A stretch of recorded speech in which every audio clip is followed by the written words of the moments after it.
बच्चों, मैं वैष्णवी राय आप सभी का स्वागत करती हूँ नर्सिंग गुरुकुल के प्लेटफॉर्म पे। तो आज हम जो इस वीडियो में डिस्कस करने जा रहे हैं वो है कि आप एग्ज़ाम की तैयारी कैसे करें। यूपीजीएनएम की एग्ज़ाम की तैयारी आप कैसे करें।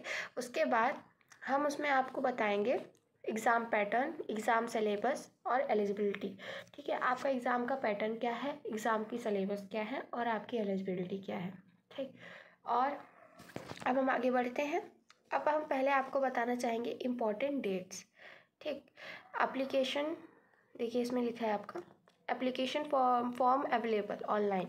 अब जैसे आपका 2025 में जो एप्लीकेशन फॉर्म ऑनलाइन अवेलेबल हुआ था ABVMU के वेबसाइट पे, वो हुआ था 2 अप्रैल 2025 को। तो इससे हम अंदाज़ा लगा सकते हैं कि जो इस साल 2026 में आपका एप्लीकेशन फॉर्म अवेलेबल होगा वो भी इसी महीने में होगा, चाहे वो फर्स्ट वीक में हो जाए चाहे वो सेकंड वीक में हो जाए। ठीक है, वो इसी महीने में होगा। और लास्ट आपका जैसे इसमें दिया है 22 मई। ठीक है, तो आपका जो लास्ट डे होगा वो भी 22 मई के मतलब या तो 20 मतलब फर्स्ट वीक में हो सकता है, तो सेकंड वीक में हो सकता है, तो थर्ड वीक में हो सकता है। जैसे इसमें 22 मई है तो आपका हो सकता है कि इस बार 25 में हो जाए, 24 में हो जाए। तो वो आप एक अंदाज़ा लगाते हुए चलिए कि आपका इतने डेट पे एप्लीकेशन फॉर्म निकलेगा। तो आप अभी से ही अपनी तैयारी उस हिसाब से करिए कि आप एप्लीकेशन फॉर्म निकलने से पहले इतने प्रिपेयर्ड हो जाओ कि आप अगर उस टाइम भी आपको पेपर दे दिया जाए तो आप सॉल्व कर लो। ठीक है, तो ये दिखाने का मेरा यही मोटो था कि आप अपनी तैयारी इसी हिसाब से करते हुए चलिए। क्योंकि बेसिकली हमने हर साल देखा है कि फॉर्म जो होता है हमारा पिछले साल जिस महीने में निकला रहता है उस अगले साल भी उसी महीने के अंतर्गत नंबर, अब टाइम दिन तो चेंज हो सकता है ना, लेकिन आपका जो होता है क्या कहते हैं महीना सेम ही होता है। ठीक है, तो आपके पास बहुत ज़्यादा टाइम नहीं है, बहुत कम टाइम है, सिलेबस भी आपका अच्छा खासा है, तो उस हिसाब से आप लग जाओ। आपके पास जो भी 4-5 महीने 6 महीने बचे हैं उसमें आप अपने आप को एकदम झोंक दो, मैं तो कहूँगी। क्योंकि देखिए सीट कम होती हैं, है ना, कंपटीशन बहुत ज़्यादा है। चाहे यूपीसी नेट हो गया, चाहे यूपीजीएनएम हो गया, आपके पास इतने कंपटीशन हो गए ना इस साल तो और होंगे। पिछले साल तो हम लोग के टाइम पे तो बहुत था, यूपीसी नेट की मैं बता रही हूँ, बहुत कंपटीशन हो गया था। इस साल तो और कंपटीशन होंगे। ठीक है, अब हम बात करते हैं एग्ज़ामिनेशन के बारे में। आपका एग्ज़ामिनेशन कैसे होगा, क्या इसका मतलब पैटर्न होगा, किस पैटर्न में होता है, कितने मार्क्स का होता है, अब हम बताएंगे आपको एग्ज़ामिनेशन के बारे में। तो आप पहले हम बताते हैं आपका मोड ऑफ एग्ज़ामिनेशन। ठीक है, आपको ऐसे पता ही होगा कि MCQ बेसिस होता है, हिंदी इंग्लिश दोनों में आता है। अगर कोई बच्चा यूपी बोर्ड से है तो उसे डरने की कोई ज़रूरत नहीं है। अगर आप पढ़ाई कर रहे हो, अगर आप अच्छे से पढ़ रहे हो तो आपका अच्छा पेपर जाएगा। लेकिन हाँ, मैं एक बात ज़रूर बोलूँगी, देखो जितने भी बच्चे यूपी बोर्ड के हैं ना, आपको ये पेपर देने में तो बहुत मतलब अगर पढ़े हो तो आपको बहुत आसानी होगा, लेकिन आगे आप जब जाओगे तो आपको दिक्कत आएंगी। क्योंकि जो हमारा पेपर होता है वो इंग्लिश बोर्ड में होता है, इंग्लिश मीडियम में होता है, इंग्लिश में होता है, सॉरी। जैसे यूपीसी नेट में आप BSc नर्सिंग करने लगेगा तो BSc नर्सिंग में आपको दिक्कत आ सकती है, क्योंकि सारा इंग्लिश में ही है ना। तो आप इंग्लिश की प्रैक्टिस करते हुए चलो, इसके साथ साथ ही आप ये मत डिपेंडेंट हो कि अरे हिंदी आ रहा है तो हिंदी में ही करेंगे। नहीं, आप अगर इंग्लिश की प्रैक्टिस अभी से करने लगोगे ना तो आपको ग्रेजुएशन के टाइम पे मतलब आपके सेमेस्टर में आपको दिक्कत नहीं आएगी आंसर लिखने में। क्योंकि बहुत सारे लोग होते हैं, जैसे अगर वो यूपी बोर्ड से पढ़ के आए, वो पढ़ अच्छा रहे हैं, उनको आता है, उनको बल्कि CBSE बोर्ड वालों से ज़्यादा आता है, लेकिन वो क्या कर देते हैं, फिर वही बात आ जाती है, वो इंग्लिश में लिख नहीं पाते, सेंटेंस फ्रेमिंग नहीं कर पाते। तो आप अभी आपके पास टाइम है, आप अपने पढ़ाई के साथ साथ इसको इंग्लिश में ही प्रैक्टिस करते जाओ, इंग्लिश में ही पढ़ते जाओ। ठीक है, लेकिन अगर आपको दिक्कत आ रही है तो आप मत पढ़ो, आप अभी अपने पेपर का ही ध्यान दो, पेपर पे ही ध्यान दो। लेकिन पेपर के बाद आप इस चीज़ पे बहुत गौर देना, क्योंकि मैं भी BSc नर्सिंग कर रही हूँ तो मेरे साथ के मेरे क्लासमेट्स हैं, तो उन्हें भी कुछ दिक्कतें आती हैं जो यूपी बोर्ड से हैं, उनको इंग्लिश में लिखने के में दिक्कत आती है, जबकि उनके पास नॉलेज सब चीज़ की है, वो लिख नहीं पा रहे हैं। तो वही चीज़ मैं कह रही हूँ कि आपको लिखने और की प्रैक्टिस अभी से ही करनी चाहिए। ठीक, अब हम बात कर रहे हैं कि आपका जो पेपर होगा आप कैसे देना होगा। तो आपको OMR सीट मिलता है। ठीक है, OMR सीट मतलब उसमें ABCD करके ऐसे सर्कल बना के होंगे, तो आपको उस सर्कल को फिल करना होगा। ठीक, अब इसमें है नहीं, मैं ऐड नहीं की हूँ, लेकिन आपको मैं दिखाऊंगी किसी दिन। OMR सीट होगा, 3 सीट होते हैं उसमें। एक होता है जिसपे आप फिल करोगे, एक उसके नीचे, 2 उसके नीचे कार्बन सीट होते हैं। ठीक है, वो 2 तो वो ले लेते हैं, एक आपको देते हैं, बाद में आपका जो आंसर की निकलता है उससे मिलाने के लिए। तो आपको OMR शीट बहुत ही केयरफुली फिल करना होगा। अब हम बात करते हैं नंबर ऑफ़ क्वेश्चंस। तो आपके जितने भी नंबर ऑफ़ क्वेश्चन हैं वो 100 आते हैं। इसमें मार्क्स जो होता है वो एक मार्क्स पर क्वेश्चन को मिलता है और नेगेटिव मार्किंग नहीं होती है।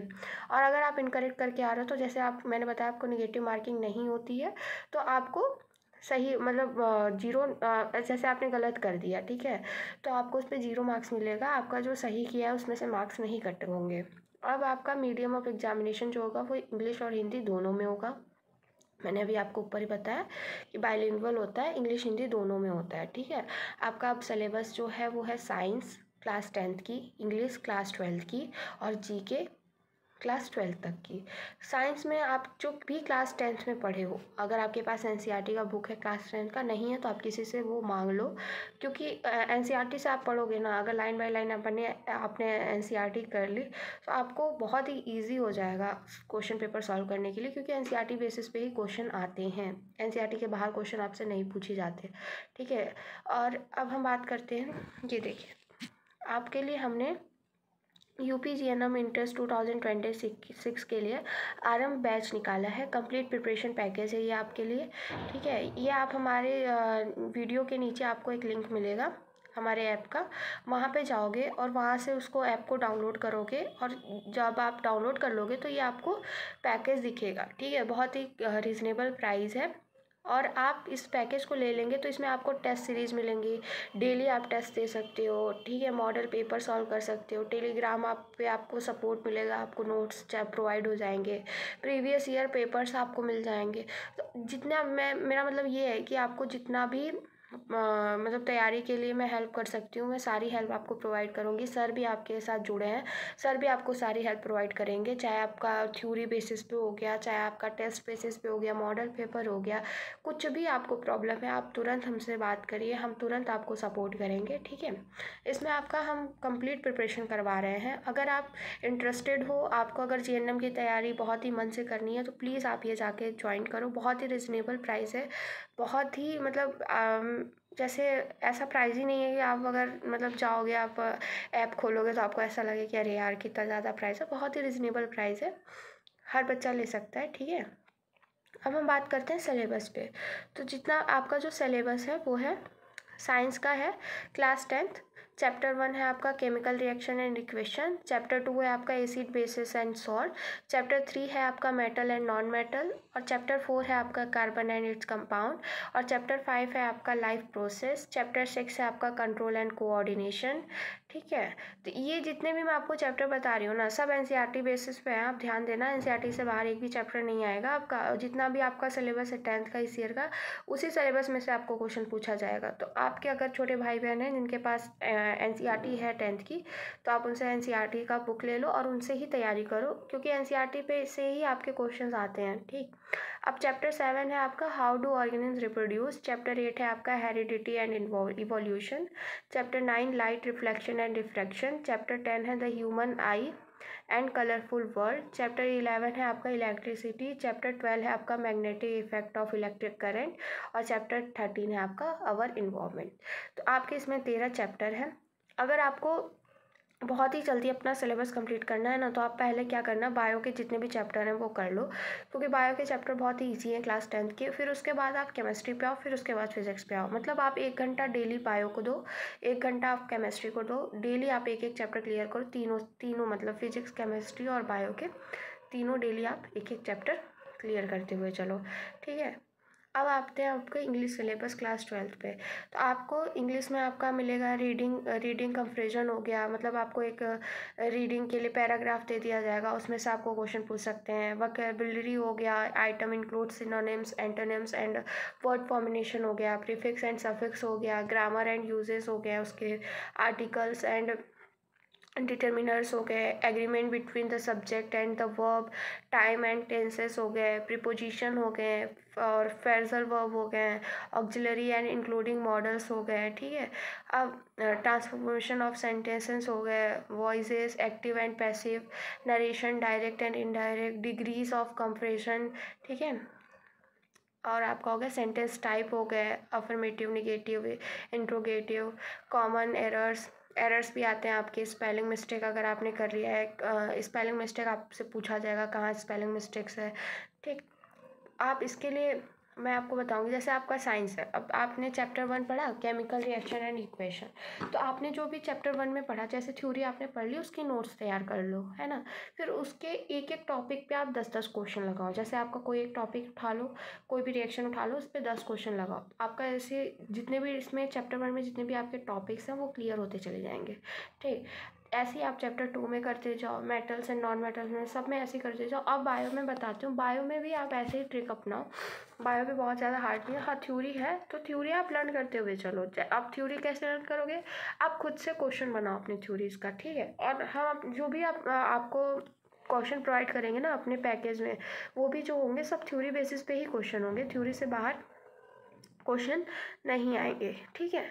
तो आप ऐसे अगर लर्न करते हुए चलोगे तो आपको बहुत ही हेल्प होगा आपके प्रिपरेशन में भी। अब इंग्लिश के लिए, अब सीबीएसई बोर्ड वालों के लिए तो इंग्लिश इजी हो जाएगी, बट यूपी बोर्ड वालों के लिए मैं ये बोलूँगी कि आप इंग्लिश के जैसे छोटे छोटे, अब रीडिंग कंप्रेशन हो गया तो छोटे छोटे वीडियो देखते जाओ इंग्लिश के लिए, और जो हम क्वेश्चन लगा रहे हैं ना उसको क्वेश्चन लगाते जाओ, क्योंकि बाहर से जो हम लगवा रहे हैं उससे बाहर क्वेश्चन नहीं आएंगे, उसी टाइप के क्वेश्चन आते हैं, तो आपको एक आइडिया मिलता जाएगा कि आपको क्वेश्चन कैसे करने हैं, ठीक। और हम जो पेपर प्रोवाइड करेंगे मॉडल पेपर, वो सॉल्व करते जाइए। आप कम से कम अगर आप 6-7 महीने में ना आपने 100 पेपर सॉल्व कर लिए तो आपको इंग्लिश में बहुत ही आसानी हो जाएगा, क्योंकि इंग्लिश के क्वेश्चन बहुत ही छोटे छोटे क्वेश्चन आते हैं, बहुत ही ईजी क्वेश्चन आते हैं।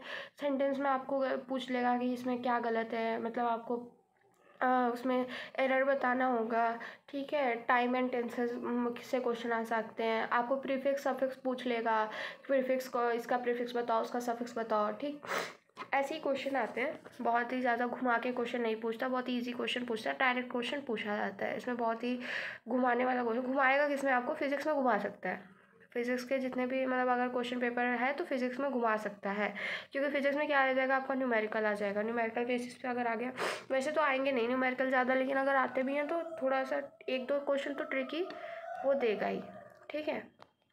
अब हम ये आपका इसके बारे में बता लिया, तो मैं आपको फिर से बोलना चाहूँगी कि आप अपना जो प्रिपरेशन कर रहे हो उसको अगर आप थोड़ा और इन्हेंस करना चाहते हो तो हमारा जो पैकेज है वो ज़रूर लीजिए, क्योंकि इसमें आपको कंप्लीट प्रिपरेशन मिलेगा। आपको हम टेस्ट सीरीज़ प्रोवाइड कर रहे हैं, मॉडल पेपर प्रोवाइड कर रहे हैं, टेलीग्राम सपोर्ट प्रोवाइड कर रहे हैं, प्रीवियस ईयर पेपर्स भी प्रोवाइड करेंगे, ठीक।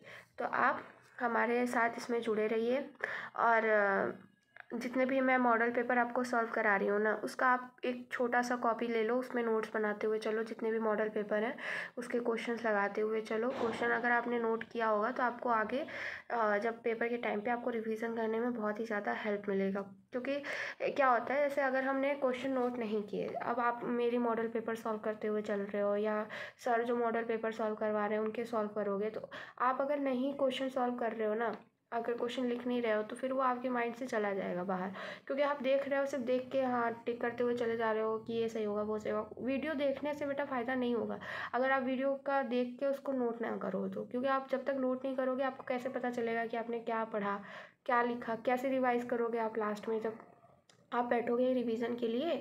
पूरे दिन में आपने क्या पढ़ा तो आपको पता ही नहीं चलेगा आपने पूरे दिन में क्या पढ़ा। बार बार तो आप वीडियो खोल के देख नहीं सकते, ठीक, क्योंकि आपका टाइम वेस्ट होता है। आप जितना बार में वीडियो खोलोगे उतना बार में आप कोई टॉपिक पढ़ रहे हो, आपने नोट्स में आप मेरे क्वेश्चन लिखे हैं, उस टॉपिक से क्वेश्चन रिलेट कर दिया तो आपको तुरंत याद आ जाएगा कि हाँ मैंने तो ये क्वेश्चन लिखा था।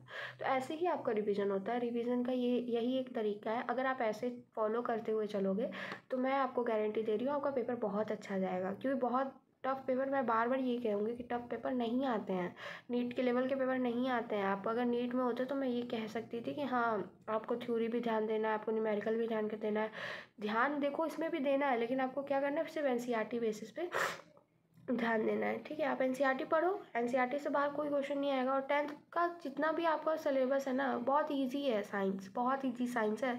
अगर आप 12th में बायो ले रहे हो या 12th में आप किसी भी बैकग्राउंड से हो तो आप जो आपका 10th का जो सिलेबस है वो आपको बहुत ईजी लगेगा, ठीक है। अब लास्ट में आपको मैं बताऊँगी कि आप जैसे जीएनएम करना चाह रहे हो, अगर आप यूपी से हो, है ना, आप अगर यूपी से हो तो आपको गवर्नमेंट और प्राइवेट कॉलेज दोनों ऑफ़र हो सकते हैं, जैसे आपका जिस हिसाब से क्वेश्चन आएंगे उस हिसाब से आपको गवर्नमेंट और प्राइवेट कॉलेज दोनों मिल सकते हैं। लेकिन अगर आप आउट ऑफ यूपी हो, मतलब अदर स्टेट से हो, तो आपको सिर्फ प्राइवेट कॉलेज ऑफ़र होगा, गवर्नमेंट नहीं ऑफ़र होगा। ये मतलब यहाँ का वो है एलिजिबिलिटी क्राइटेरिया है कि यहाँ पे देखो गर्ल्स बॉयज़ तो दोनों के लिए है, लेकिन क्या है कि अगर आप अदर स्टेट से हो तो आपको गवर्नमेंट कॉलेज नहीं मिलेगा, आपके लिए गवर्नमेंट में सीट नहीं है, आपके लिए सिर्फ प्राइवेट सेक्टर में सीट है। और आपके मार्क्स अगर अच्छे हैं तो आपको अच्छे प्राइवेट कॉलेज हाँ यूपी में मिल जाएंगे। ठीक, KGMU हो गया, CPGI हो गया, ऐसे कॉलेज आपको मिल जाएंगे। सॉरी, KGMU तो गवर्नमेंट है। SRMS हो गया, ठीक है, SRMS भी बहुत अच्छा कॉलेज है, बरेली का तो SRMS हो गया, ठीक है। ऐसे कॉलेज आपको यहाँ पे मिल सकते हैं। ठीक, अब फिर मैं आपको बताऊंगी कि आप जैसे अगर GNM करना चाह रहे हो तो GNM कैसा है, कितने साल का कोर्स है। ठीक है, GNM जो होता है आपका 3 साल का कोर्स है, इसमें 6 महीने की आपको इंटर्नशिप करनी होगी। ठीक है, मतलब आपको 6 महीने का इंटर्नशिप मिलता है, 3 साल का आपका कोर्स होता है। GNM करके आप एक नर्सिंग ऑफिसर बन सकते हो, नॉर्सेट क्लियर कर सकते हो, नॉर्सेट करके नर्सिंग ऑफिसर बन सकते हो, एज अ नर्स वर्क कर सकते हो। ठीक है, और आप फ़ॉरेन जाने के लिए आपके पास बहुत अच्छी अपॉर्चुनिटीज़ होती हैं। तो बहुत ही अच्छा कोर्स है। अगर आप BSc नर्सिंग नहीं अफोर्ड कर पा रहे हो या BSc नर्सिंग नहीं करना चाहते हो, आपको GNM करने का मन है, तो आप GNM कर सकते हो। GNM करके भी आपके पास बहुत सारे ऑप्शन हैं, आपको फ़ॉरेन जाने का ऑप्शन हो जाता है, आपको एम्स में जाने का ऑप्शन मिल जाएगा अगर आगे नॉर्थ से रहा तो। और आप एक रजिस्टर्ड नर्स काम कर सकते हो, है ना। आप अगर देखो फ़ॉरेन, मेरे हिसाब से फ़ॉरेन बेस्ट ऑप्शन है या नॉर्सेट बेस्ट ऑप्शन है, क्योंकि अब प्राइवेट सेक्टर में देखो उतनी इनकम नहीं मिलती है, ज़्यादा से ज़्यादा आपको 15,000 20,000 ही मिलेगी। लेकिन अगर आप फ़ॉरेन जा रहे हो तो आपकी लाइफ सेट हो सकती है। आप नॉर्सेट क्लियर कर ले रहे हो तो क्या ही बात है, आप इंडिया में रह के कुछ भी। नॉर्सेट जैसा एग्ज़ाम बहुत ही अच्छा एग्ज़ाम है, हर बच्चे का सपना होता है, मेरा भी सपना है कि मैं नॉर्सेट क्लियर करूँ। तो नॉर्सेट अगर आप क्लियर कर ले रहे हो ना तो आपकी लाइफ सेट हो जाएगी। ठीक, लेकिन आपको इसमें करना क्या होगा, आप जैसे होता है कुछ बच्चे होते हैं GNM या BSc नर्सिंग ही निकाल लिया, एग्ज़ाम निकाल लिया, एंट्रेंस एग्ज़ाम निकाल लिया, तो वो इस टाइम पे नहीं पढ़ते हैं जब उनका साल चल रहा होता है, फर्स्ट ईयर सेकेंड ईयर, तो वो नहीं पढ़ते हैं, वो स्किप कर देते हैं पढ़ना, तो उनके लिए टफ हो जाता है नॉर्सेट की तैयारी करना। अगर आपका एग्ज़ाम भी क्लियर हो जाए बेटा, पूरा चीज़ें ना स्टार्टिंग से पढ़ते हुए चलना, नोट्स बनाना, सबसे इम्पॉर्टेंट है आपका नोट्स बनाना। लेकिन मैं ये बोलूँगी सिर्फ सिलेबस के ऊपर मत रहना कि हाँ मेरा इतना ही सिलेबस है मैं इतना ही पढ़ूंगा। एक्स्ट्रा नॉलेज लेना, क्योंकि नॉर्सेट में एक्स्ट्रा आते हैं क्वेश्चन। ठीक है, आपका हाई लेवल का क्वेश्चन होता है नॉर्सेट। तो पहले तो आप GNM का तैयारी करो, इसका तो हम लोग आपको गारंटी दे रहे हैं कि आप हमारे साथ जुड़े रहोगे तो आपको ये हम आपका क्लियर करवा देंगे। ठीक, ठीक है, अब हम थैंक यू, अब हम बाद में आपको अगले मॉडल पेपर करवाएंगे तो उसमें आपको मिलते हैं। ठीक, थैंक यू सो मच।